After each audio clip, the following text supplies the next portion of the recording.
صل على محمد وآل محمد۔ مسلم ابن عقیل کوفہ میں۔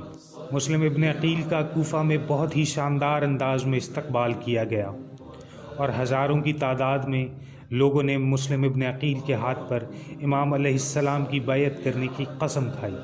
کوفہ کے لوگوں کا جوش و ولولہ دیکھ کر جناب مسلم بہت خوش ہوئے اور فوراً ہی امام علیہ السلام کو خط لکھ کر کوفہ آنے کی دعوت دی۔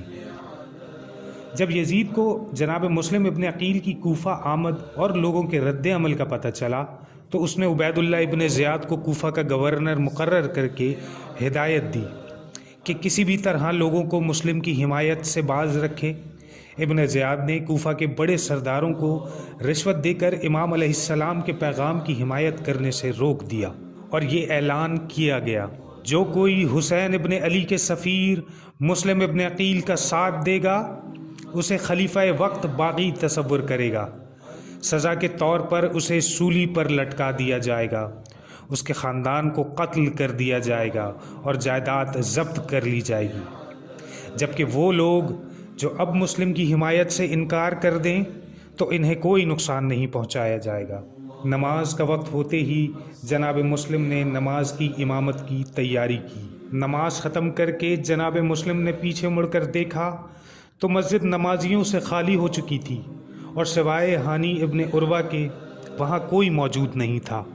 لوگ عبید اللہ ابن زیاد کی دھمکیوں سے ڈر کر بھاگ گئے۔ کوفہ کے لوگوں کا یہ اقدام انتہائی بزدلانہ تھا۔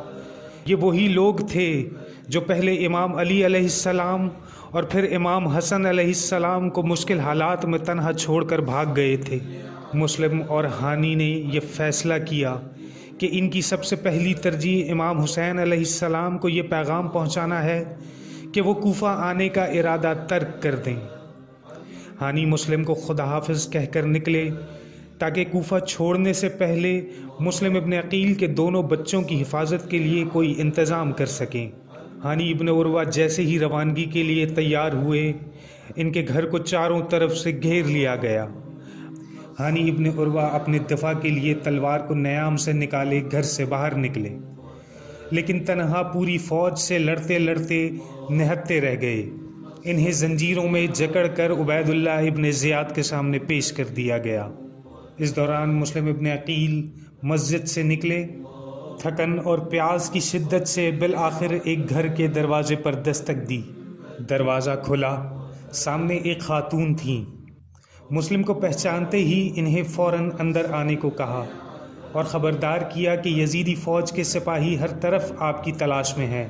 اس پاکیزہ خاتون نے مسلم کو خطرہ ٹل جانے تک گھر کے تہخانے میں چھپ جانے کی اجازت دی۔ تہخانے میں جانے سے پہلے جناب مسلم نے اس خاتون سے کہا کہ وہ ایک پیغام جناب حسین ابن علی تک پہنچانا چاہتے ہیں۔ خاتون نے یقین دہانی کرائی کہ ان کا بیٹا آنے والا ہے، وہ اچھا لڑکا ہے اور وہ یہ کام ان کے لیے ضرور کر دے گا۔ جب وہ لڑکا گھر آیا تو اس خاتون نے اسے سارا ماجرا بیان کیا۔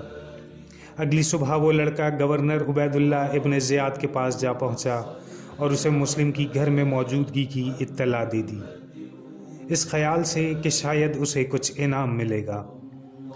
مسلم کو جب یہ خبر ملی کہ گھر کے باہر سپاہی جمع ہیں اور انہیں قتل کر دیا جائے گا تو مسلم نے اپنے دفاع کرنے کا فیصلہ کیا۔ سپاہی توقع کر رہے تھے کہ مسلم آسانی سے ہاتھ آ جائیں گے۔ وہ یہ دیکھ کر حیران رہ گئے کہ جناب مسلم ایک زخمی شیر کی مانند گھر سے برآمد ہوئے۔ مسلم ابن عقیل کوئی معمولی سپاہی نہیں تھے، وہ ایک ماہر شمشیر زن اور تجربہ کار سپاہی تھے۔ چنانچہ مسلم کے اس پرجوش حملے کے نتیجے میں بہت سے سپاہی تہہ تیغ ہوئے۔ فوج کے سربراہ نے جب یہ دیکھا تو گورنر کو پیغام بھجوایا کہ مزید سپاہی بھیجے جائیں، جس پر عبید اللہ ابن زیاد حیران رہ گیا۔ پھر اس فوج نے اپنی گھناؤنی سازش سے جناب مسلم کے گرد گھیرا تنگ کر دیا۔ جناب مسلم کا سر زخمی ہو چکا تھا۔ انہیں زنجیروں میں جکڑ کر گھسیٹتے ہوئے ابن زیاد کے سامنے پیش کر دیا۔ جناب مسلم با اعتماد انداز میں پورے عزت و وقار کے ساتھ عبید اللہ ابن زیاد کے سامنے سینہ تان کر کھڑے ہوئے اور کہا ایک قاصد کو امام حسین علیہ السلام کی طرف روانہ کیا جائے۔ مسلم کی اس درخواست پر گورنر بہت حیران ہوا۔ وہ یہ سمجھ رہا تھا کہ شاید جناب مسلم اپنے بچوں کے لیے رحم کی التجا کریں گے، کیونکہ جناب مسلم کے بچے بھی قید میں تھے۔ عبید اللہ ابن زیاد نے ہر صورت میں جناب مسلم کی درخواست کو مسترد کرنا تھا۔ اس کے بعد جناب مسلم نے درخواست کی کہ ان کا سامان فروخت کر کے کوفہ میں ان کا قرض ادا کر دیا جائے۔ اس درخواست کو مانتے ہوئے ابن زیاد نے جناب مسلم کے قتل کا حکم جاری کر دیا۔